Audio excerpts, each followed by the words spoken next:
Bismillahirrahmanirrahim. Assalamualaikum warahmatullahi wabarakatuh.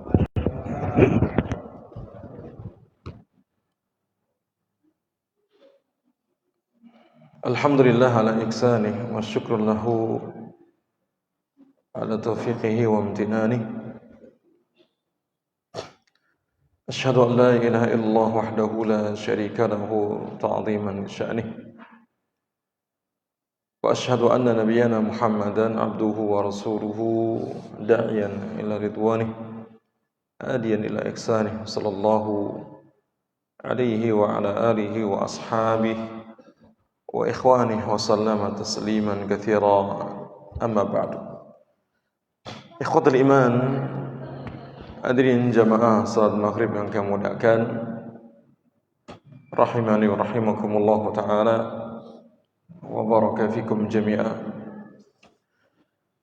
Marilah kita mengawali pertemuan yang berbahagia ini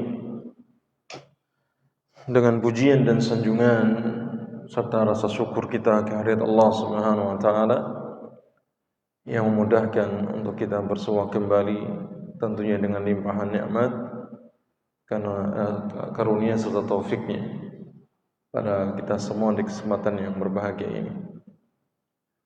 Dan insyaallah ta'ala kita kembali melanjutkan apa yang kita kaji pada syarah Kitabul Jami' yang masih mengkaji tentang bab yang kelima terkait motivasi akhlak mulia.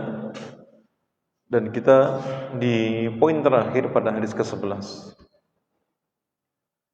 Ini keutamaan tentang tawadhu, di mana Nabi SAW mengatakan wa ma tawadda'a ahadun lillahi illa rafa'ahu Allah.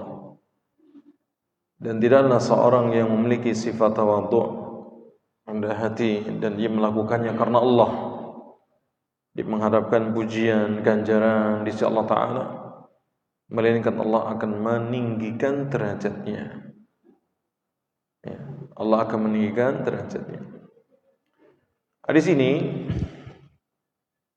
menunjukkan bahwa tawadhu' karena Allah itu menambah derajat di sisinya, bahkan di dunia dan di akhirat. Maka jika seorang tawadhu'nya karena Allah, bukan dibuat-buat, bukan sedang cari perhatian, popularitas, atau hanya ingin disanjung dan seterusnya, tapi murni karena Allah, maka Allah akan menambah derajatnya di dunia dan di akhirat. Maka tidak ada salahnya kita berusaha untuk tawadhu, berusaha untuk rendah hati. Ya. Misalkan apa? Bentuk tawadhu saat teman, anak, atau istri, atau bahkan orang tua itu sedang bersemangat bercerita, kita tuh diam. Kita diam mendengarkannya meskipun kita sudah tahu jalan ceritanya. Ya. Itu bentuk tawadhu. Jangan dipotong. Jangan pula kemudian mengatakan, wis ngerti aku. Ya. Kalau ada teman kita, misalkan tetangga, sahabat, bahkan anak sendiri, atau istri, atau suami, atau orang tua, nek lagi cerita, padahal kita ya mudeng cerita nih, lagi viral misalkan dan seterusnya, jangan dipotong. Tawadhu kita adalah dia mendengarkannya. Seperti antum juga misalkan hafal hadis, hafal ayat,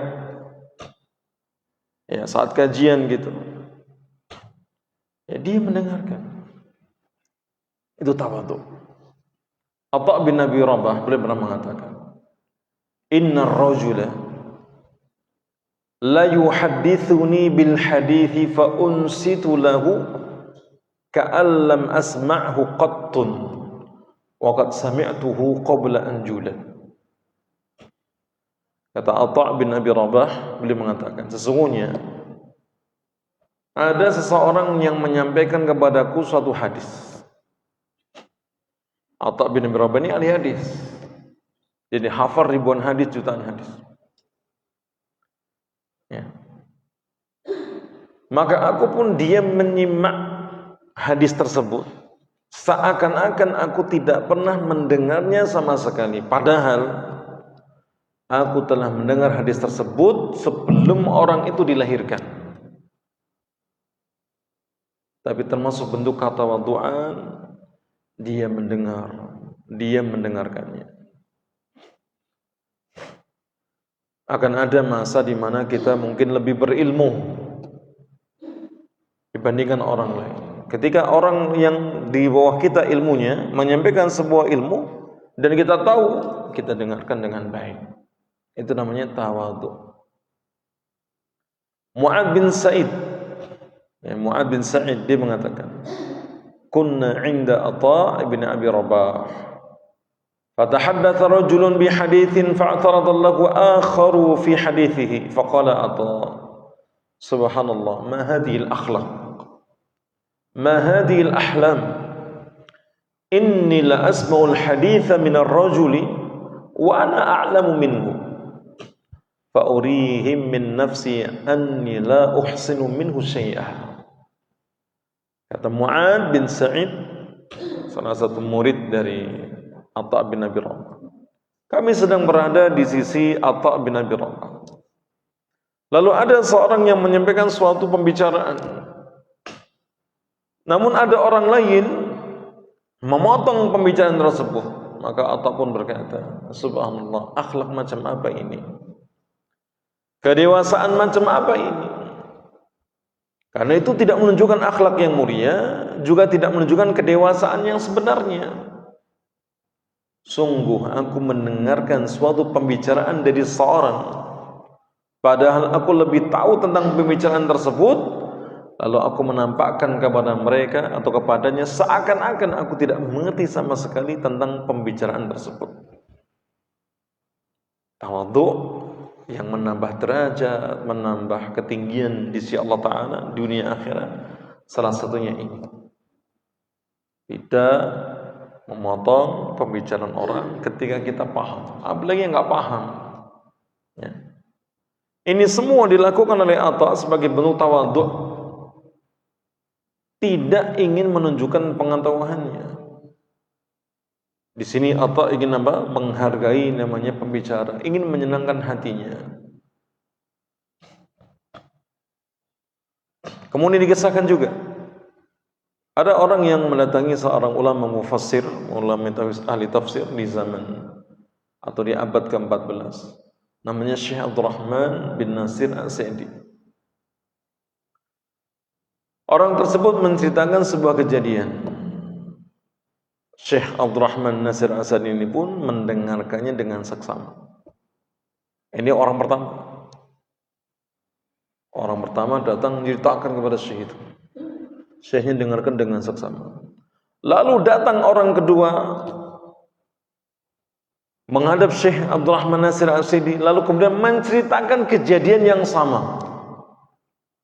Syekh kembali mendengarkannya dengan seksama, seakan-akan belum pernah mendengarkan kejadian tersebut. Sudah nih ya, 1-2 orang. Lalu datang lagi orang ketiga, menceritakan kejadian yang sama, dan Syekh tetap mendengarkannya dengan seksama. Kenapa? Karena ingin menyenangkan hati orang yang berbicara tersebut. Dan itu juga menunjukkan ketawaduan. Coba kalau kita wis tahu gitu ya, langsung dipotong, wis cerita kayak ya. Wis ngerti. Padahal kalau ada menyampaikan, ada orang bercerita kepada kita, menyampaikan suatu kejadian, berita tentang sesuatu ya, dia senang kalau kita mendengarkannya. Maka inilah yang namanya sikap tawadhu, tidak lantas mencela atau memberhentikan pembicaraan orang tersebut meskipun kita telah mengetahui kejadiannya. Maka balasan orang-orang yang bersikap tawadhu dijanjikan oleh Allah Ta'ala itu diangkat derajatnya dunia dan akhirat ya. Kita masuk pada hadis yang berikutnya, hadis ke-12. Al-Hafidz Ibnu Hajar Al-Asqalani rahimahullah ta'ala membawakan sebuah hadis dari Abdullah bin Salam. Abdullah bin Salam ini seorang sahabat Nabi dari kalangan orang Yahudi. Dulunya agamanya Yahudi. Bahkan termasuk rahibnya, ulamanya Yahudi. Ketika Nabi hijrah ke Madinah dan bertemu dengan Nabi, dia membenarkan kenabian Nabi sallallahu alaihi wasallam dan kemudian memeluk Islam. Namanya Abdullah bin Salam, ya, radhiyallahu anhu. Kata dia, qala Rasulullah SAW. Rasulullah SAW bersabda, ya ayuhan nas, hai manusia, mau yang kecil, yang tua, yang besar, yang muda, mau anak-anak atau mau perempuan, mau laki-laki, mau yang miskin, mau yang kaya, ya, yang sehat ataupun yang sakit, itu namanya an-nas, seluruh manusia, yang Arab ataupun yang bukan Arab. Afsus salam, wasilul arham, wa at'imut ta'am, wa sallu bil laili wan nasu niyam, tadkhulul jannata bisalam. Akhrajahu Tirmidzi wa sahahu. Manusia, tebarkan salam, sambunglah hubungan silaturahim, berikan makan, kerjakanlah salat malam ketika manusia kebanyakan tertidur, maka engkau akan masuk surga dengan penuh keselamatan. Hadis ini riwayat Imam Tirmidzi dan dinilai sahih olehnya. Abdullah bin Salam, perawi hadis ini, menyaksikan bahwasanya ucapan perkataan pertama Nabi SAW ketika sampai di kota Madinah adalah terkait dengan 4 hal ini.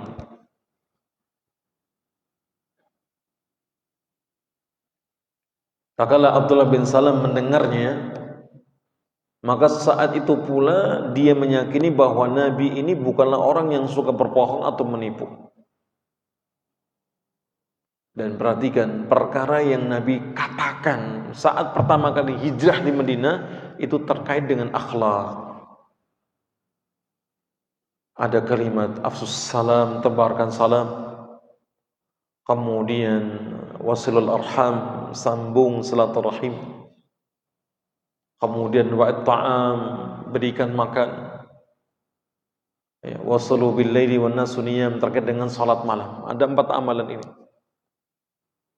Ya. Ketika Nabi mengatakan afsus salam, tebarkan salam, ya. Al-fushu itu artinya al-intishar, yang artinya tersebar. Maksudnya kalimat afsus salam, sebarkan salam, itu di mana-mana, dimanapun dan bagaimanapun keadaannya. Nabi yang mulia sallallahu alaihi wasallam menginginkan kita itu menyebarkan salam.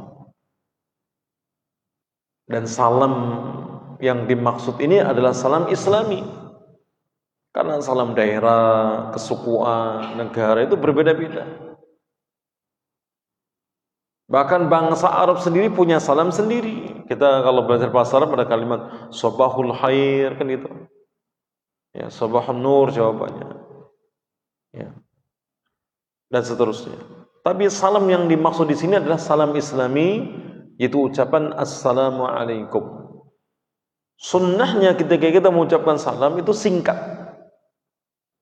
tapi yang menjawab ditambah. Bisa waalaikumsalam warahmatullah atau waalaikumsalam warahmatullah wabarakatuh. Sunnahnya itu mengucapkan salam itu apa? Singkat. Ya. Kalau ada orang mengucapkan salam kepada kita assalamualaikum, kita boleh menjawabnya waalaikumsalam warahmatullah. Kalau yang memberi salam mengucapkan assalamualaikum warahmatullah, jawab lebih sempurna lagi waalaikumsalam warahmatullahi wabarakatuh. Tapi kalau dia mengucapkan assalamualaikum warahmatullahi wabarakatuh, ya jawabnya sama. Sudah tidak ada yang lebih tinggi daripada itu. Ya. Dari sahabat Abdullah Amr bin As, ia mengatakan, anna rajulan sa'ala Nabiya sallallahu alaihi wasallam ayyul islami khair. Ada seorang lelaki bertanya kepada Nabi yang mulia sallallahu alaihi wasallam, apa pertanyaannya? Islam yang bagaimana yang paling baik? Cerminan yang bagaimana yang menunjukkan keislaman seorang itu jempolan baik? Kata Nabi sallallahu alaihi wasallam, tut'imut ta'am. Engkau memberi makan. Memberi makan itu nanti akan ada penjabarannya. Bisa memberi makan kepada yang membutuhkan. Yang membutuhkan itu tidak harus yang fakir, itu tidak. Yang miskin itu tidak. Orang bertamu, ya dia butuh minum, dia butuh hidangan ringan misalkan. Ya. Memberi makan pada yang butuh bisa. Atau memberi makan sebagai bentuk hadiah. Karena memberikan hadiah itu sebagai bentuk pemuliaan dan menyenangkan hati. Dan itu disukai. Ya. Maka dia mengatakan, kalau ingin engkau Islammu baik, berikan makan. Wa taqra'us salam 'ala man 'arafta wa ma lam ta'rif. Untuk kemudian engkau mengucapkan salam pada yang engkau kenal ataupun yang tidak engkau kenal di antara kaum muslimin. Dan sangat disayangkan sunnah ini, ajaran Nabi yang mulia sallallahu alaihi wasallam ini sudah jarang diamalkan di tengah kaum muslimin. Kita sendiri kadang-kadang kalau mengucapkan salam itu seringnya disingkat ASS WRWP. Using entok ya mocone ASS WRWP gitu. Padahal itu maksudnya dari yang pengirim pesan itu Assalamualaikum. Termasuk di sini ya. Kalau orang ngirimnya pakai emosin itu loh. Kan ada tulisan Assalamualaikum warahmatullahi wabarakatuh. Itu dibaca dulu baru dikirim. Seperti kita mendoakan ada doa lelayu misalkan takziah kita mengucapkan inna lillahi raji'un Allahumma ighfir lahu warhamhu, itu dibaca dulu baru dikirim. Kadang-kadang cuma kirim kita nggak baca, itu yang tidak jadi doa, bukan doa. Sama seperti salam, kita mengucapkan, menjawab salam pun juga sama ya. Saat kita mengirim emotion dalam pesan singkat WA, ya kita baca dulu Waalaikumsalam warahmatullahi wabarakatuh ya. Nah, kita saksikan kalau Nabi mengatakan orang muslim yang baik itu dia akan mengucapkan salam kepada yang dikenal maupun yang tidak dikenal. Tapi kenyataannya sekarang kita saksikan bersama, orang itu mengucapkan salam hanya kepada orang yang dikenal saja. Padahal di dalam salam ini terdapat banyak kebaikan. Ya. Di dalam salam itu terdapat doa kebaikan kepada orang yang disalami. Ya. Di dalam salam ini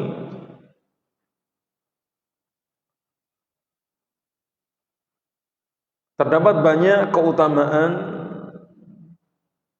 karena salam itu sendiri adalah mendoakan keselamatan dari segala kejahatan ataupun keburukan. Oleh karenanya hal itu disukai dalam Islam. Ya.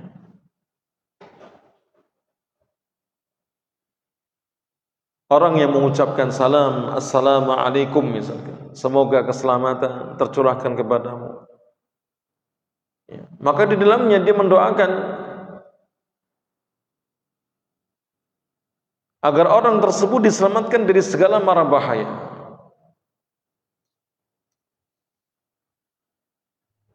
Ya, diselamatkan dari segala mara bahaya. Nah,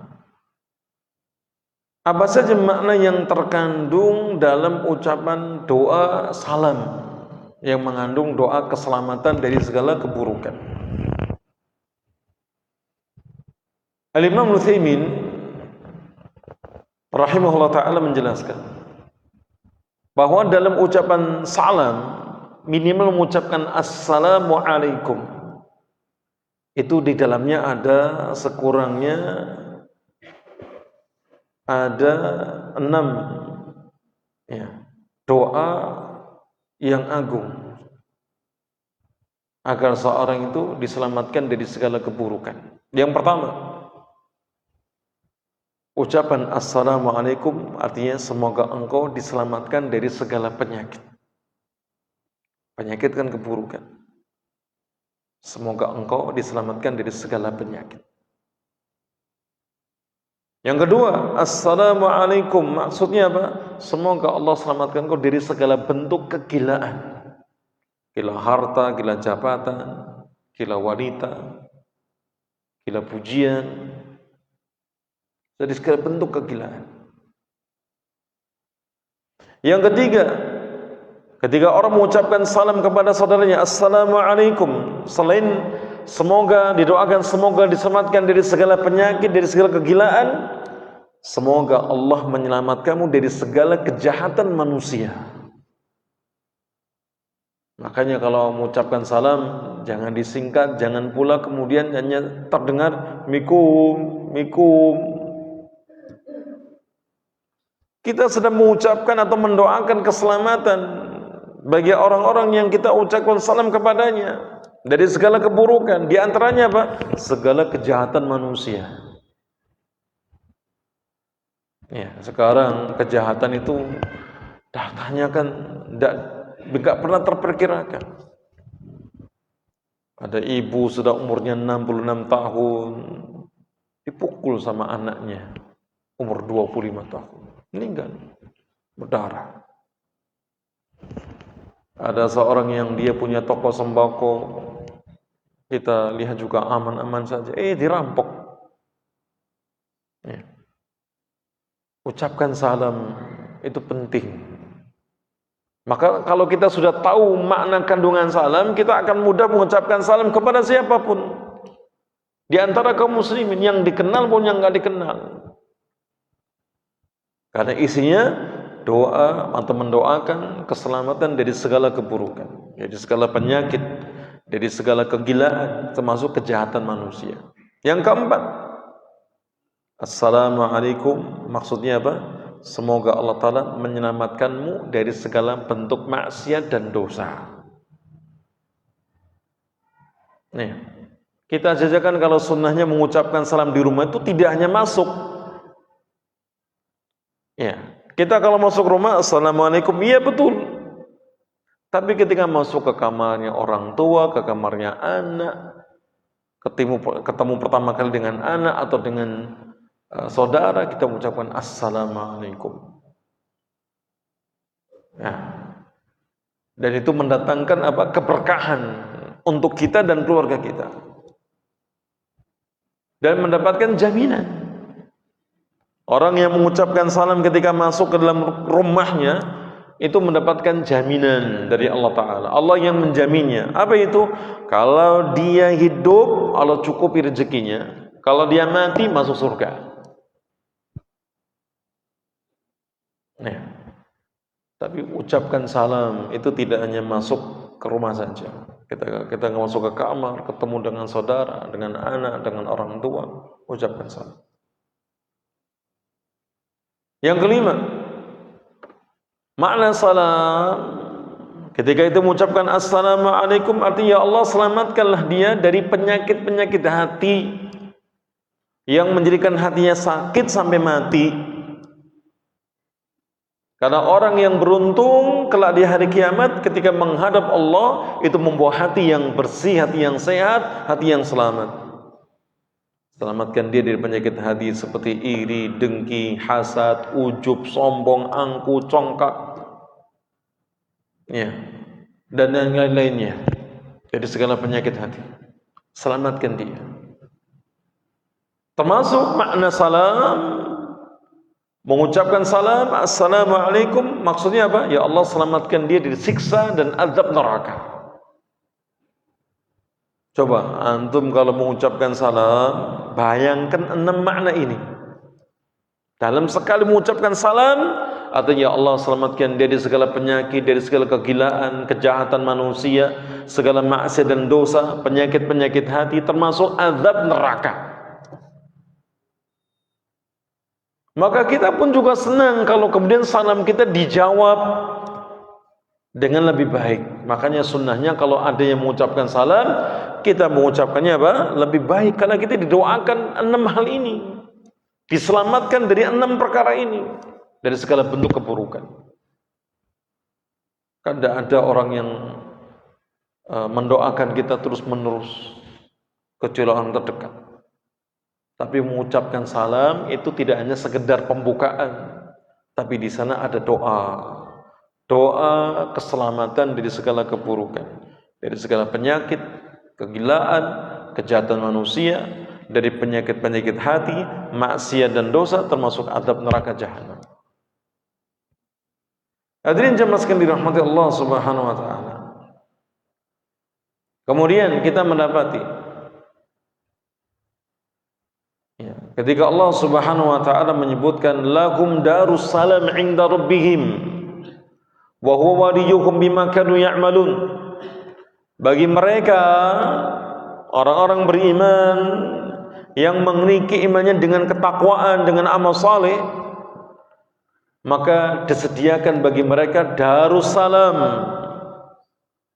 pada sisi Tuhannya, dan dialah pelindung mereka disebabkan amal-amal saleh yang selalu mereka kerjakan. Di ayat ini Al-An'am ayat 127 Allah menyebut surga itu dengan sebutan apa? Darussalam. Dar itu tempat, salam itu berarti keselamatan. Darussalam itu nama lain daripada surga, tempat yang penuh dengan keselamatan. Pertanyaannya, kenapa surga dinamai dengan Darussalam? Para ulama mereka menyebutkan ada 5 alasan. Surga itu disebut sebagai tempat keselamatan atau dikatakan Darussalam. Yang pertama, surga itu tempat yang terbebas dari segala aib dan kekurangan,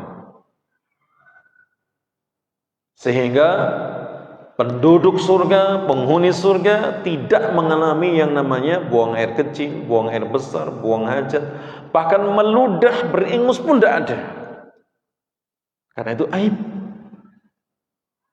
Kalau di dunia itu kesempurnaan manusia makan, minum, ya nanti dia buang hajat. Kalau nggak buang hajat kok makan terus jadi penyakit. Di surga, karena buang hajat, buang air, meludah, beringus termasuk aib, itu tidak ada. Karena surga tempat penuh keselamatan, dari terbebas dari segala aib dan kekurangan, sehingga tidak ada yang demikian. Yang kedua, surga dinamakan Darussalam karena surga itu tempat yang terbebas dari segala kesulitan dan penderitaan,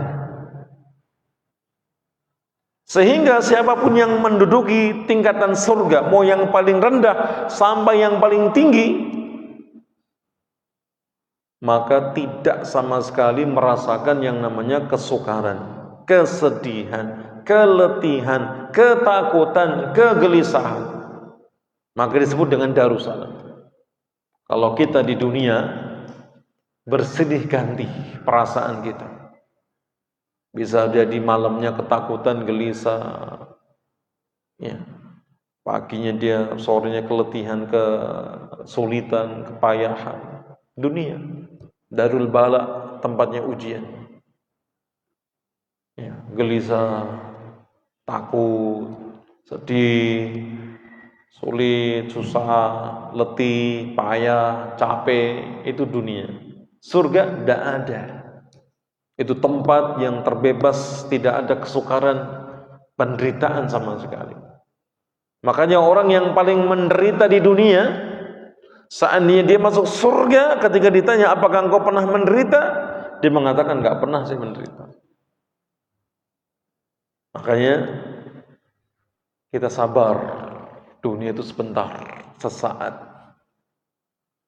Orang yang beriman dengan keimanan dan ketakwaannya dia akan sabar. Memang dunia tempat ujian.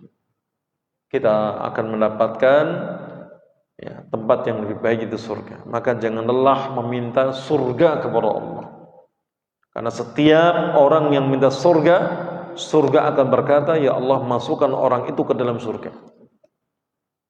Yang ketiga, alasan kenapa surga disebut dengan Darussalam, karena surga itu tempat yang terbebas dari iri, dari dengki, dari perkara yang sia-sia, termasuk perbuatan dosa.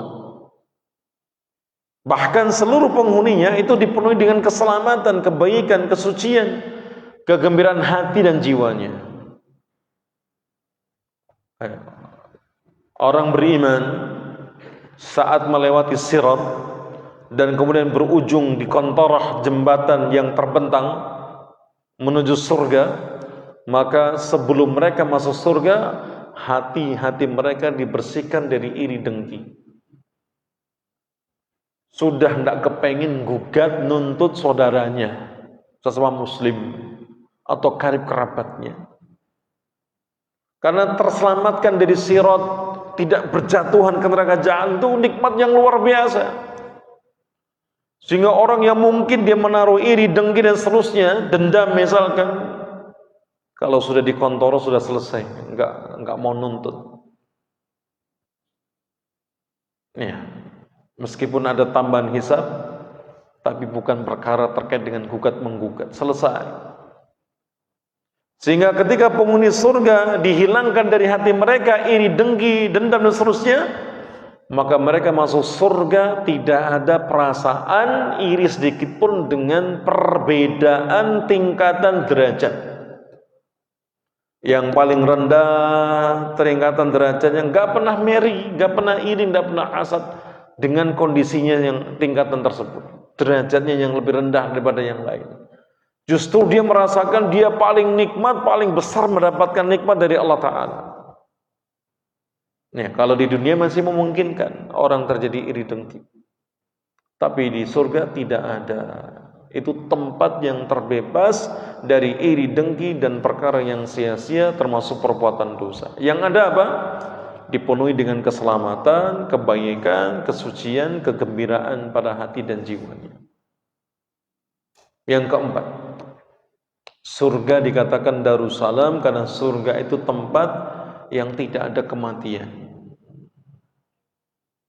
Itu surga adalah tempat yang abadi, kekal, tidak terputus, tiada akhir, tapi dalam nikmat. Ya. Karena ketika penghuni surga masuk surga, penghuni neraka masuk ke neraka, Allah datangkan kematian itu yang diserupakan dengan seekor kambing, kemudian disembelih di hadapan penghuni surga dan neraka, hingga dikatakan kepada mereka, wahai penghuni surga, kekekalan bagi anda, tidak ada lagi kematian, tapi kekal dalam nikmat. Penghuni neraka juga demikian disampaikan, wahai penghuni neraka, kekekalan, maka tidak ada lagi kematian, maka mereka kekal tapi dalam azab. Ya.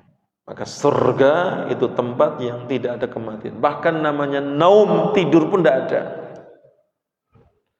Tidur kalau di dunia itu nikmat, kesempurnaan manusia ya tidur. Kalau ada orang kok nggak bisa tidur di malam hari, dia namanya sakit, perlu diobati.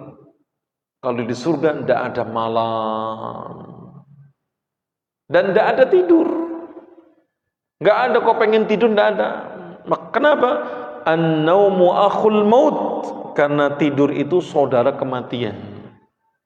Ya, berapa banyak orang yang tidur ternyata dia nggak bangun lagi. Karena orang yang tidur itu sama seperti orang mati. Ruhnya berpisah dengan jasadnya. Kehendak Allah untuk mengembalikan ruhnya ataupun tidak. Yang kelima, surga dikatakan Darussalam karena surga itu tempat yang terjaga kesempurnaan dan kekekalan nikmatnya, sehingga tidak mampu sama sekali untuk diberikan gambaran sifat kelezatan nikmat surgawi. tidak bisa dibayangkan oleh lintasan pikiran kita, tidak pernah terlihat sama sekali oleh pandangan manusia ataupun terdengar oleh telinga, sehingga tidak mampu dibayangkan kenikmatan yang lebih di atasnya oleh roh, jiwa, ataupun hati, ataupun fisik. Sehingga surga dikatakan Darussalam. Kemudian di antara faedah, ketika Nabi sallallahu alaihi wasallam menyebutkan bahwa termasuk di antara yang menjadikan orang masuk surga dengan penuh keselamatan adalah dia mudah menebarkan salam. Maka dalam salam Islami, Assalamualaikum, minimal tingkatan yang terendah, maka di sana ada keistimewaan dan keutamaan yang perlu selalu kita gaungkan agar kita bersemangat mengucapkan salam. Di antaranya, salam Islami itu merupakan salam penghormatan dari Allah yang mengandung kebaikan dan keberkahan. Ini salam yang ada di antara malaikat. Ya. Ini salam yang diambil dari salamnya para malaikat. Maka salam Islami itu mengandung penghormatan dari Allah Ta'ala yang di dalamnya ada kebaikan dan keberkahan. Di surah An-Nur ayat 61 Allah Ta'ala berfirman, فَإِذَا دَخَلْتُمْ بُيُوتًا فَسَلِّمُوا عَلَى أَنفُسِكُمْ تَحِيَّةً مِنْ عِنْدِ اللَّهِ مُبَارَكَةً طَيِّبَةً كَذَلِكَ يُبَيِّنُ اللَّهُ لَكُمُ الْآيَاتِ لَعَلَّكُمْ تَعْقِلُونَ. Maka apabila kamu memasuki suatu rumah dari rumah-rumah ini, hendaklah kamu memberi salam kepada penghuninya, yang berarti memberi salam kepada dirimu sendiri. Ya, karena apa? Kewajiban orang yang mendengarkan salam adalah menjawab salam. Kalau kita mengucapkan salam berarti mendoakan keselamatan, maka kita akan dibalas dengan mendoakan keselamatan pula. Ya. Salam ini adalah salam yang ditetapkan dari sisi Allah, yang diberi berkah lagi kebaikan. Demikianlah Allah Ta'ala menjelaskan ayat-ayatnya bagimu agar kamu memahaminya. Ya. Orang yang memulai salam terlebih dahulu itu adalah manusia utama dan terbaik di sisi Allah Ta'ala. Berdasarkan ucapan Nabi sallallahu alaihi wasallam, inna awlan nasi billahi man bada'akum bis salam. Sesungguhnya orang yang paling utama di sisi Allah Ta'ala adalah orang yang memulai salam di antara mereka. Seandainya ada orang yang dia sedang bertikai, bertengkar, berselisih, maka yang paling baik di antara mereka apa? Yang paling dulu memulai salam. Suami istri mungkin ada masalah, diem-diem. Kemudian siapa yang paling baik di antara keduanya adalah yang memulai mengucapkan salam. Sebagai bentuk pengakhiran, sudah nggak ada masalah, legowo dan seterusnya. Kemudian jamaah sekalian dirahmati Allah Ta'ala, memberikan salam ini termasuk amalan terbaik dalam Islam. Sebagaimana dalam hadis tadi, ketika Nabi ditanya, ya, tentang ajal Islam manakah yang terbaik, Nabi mengatakan, engkau memberi makan dan engkau mengucapkan salam kepada orang yang engkau kenal maupun yang tidak engkau kenal. Demikian pula pelajaran di hadisnya Abdullah bin Salam, ketika Nabi menyebutkan tentang 4 amalan, termasuk di antara menebarkan salam. Di ujung hadis tersebut Nabi mengatakan, tadkhulul jannah bisalam, engkau akan masuk surga dengan penuh keselamatan. Itu untuk menunjukkan bahwa mengucapkan salam itu jalan termudah masuk surga. Maka orang muslim dia tidaklah bosan untuk mengucapkan salam. Ya. Dan kelak salam Islami ini menjadi salam penghormatan yang dipilih oleh Allah Ta'ala untuk penghuni surga. Maka nanti antar penghuni surga, penduduk surga, ketika mereka bertemu, ucapan yang tersebar di antara mereka adalah ucapan salam Islami. Kalau kita sudah membiasakannya di dunia, itu jalan isyarat, kalaupun menjadi tanda kalau kita pun dimudahkan untuk bisa masuk surga. Ya. Allah Ta'ala berfirman di surah Ibrahim ayat 23, wa udkhilal ladzina amanu wa 'amilus salihati jannatin tajri min tahtil anhar khalidina fiha bi'izni rabbihim tahiyyatuhum fiha salam. Dan dimasukkanlah orang-orang yang beriman lagi beramal soleh ke dalam surga yang mengalir di bawahnya sungai-sungai, mereka kekal di dalamnya dengan seizin Tuhan mereka. Kemudian ucapan penghormatan mereka di surga itu adalah ucapan salam. Ya. Dan Nabi yang mulia sallallahu alaihi wasallam mengkabarkan, di antara perkara yang mudah menumbuhkan rasa cinta, di antara perkara yang memudah untuk menumbuhkan atau menebarkan rasa cinta dan kerukunan di tengah masyarakat, itu adalah menebarkan salam.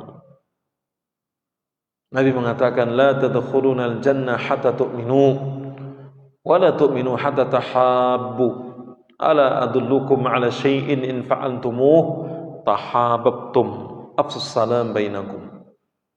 Kalian tidak akan masuk surga hingga kalian beriman, tidak pula beriman hingga kalian sering cinta karena Allah. Maka maukah aku tunjukkan sesuatu jika kalian kerjakan akan menumbuhkan rasa saling cinta di antara kalian? Tebarkan salam di antara kalian. Ya.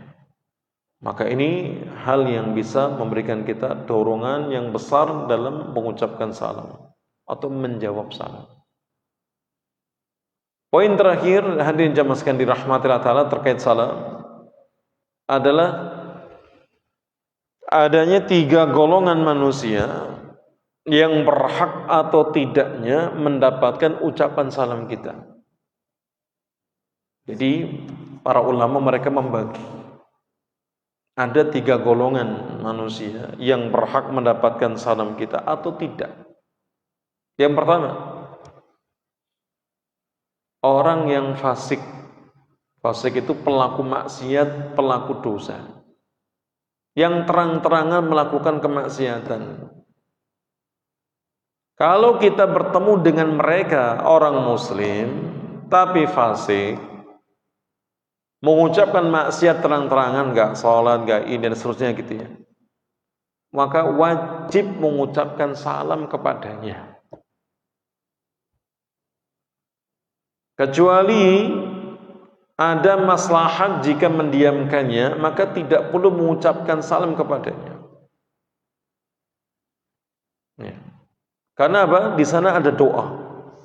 Semoga engkau dijauhkan dari segala maksiat dan dosa. Itu wajib mendapatkan salam kita, orang-orang yang demikian.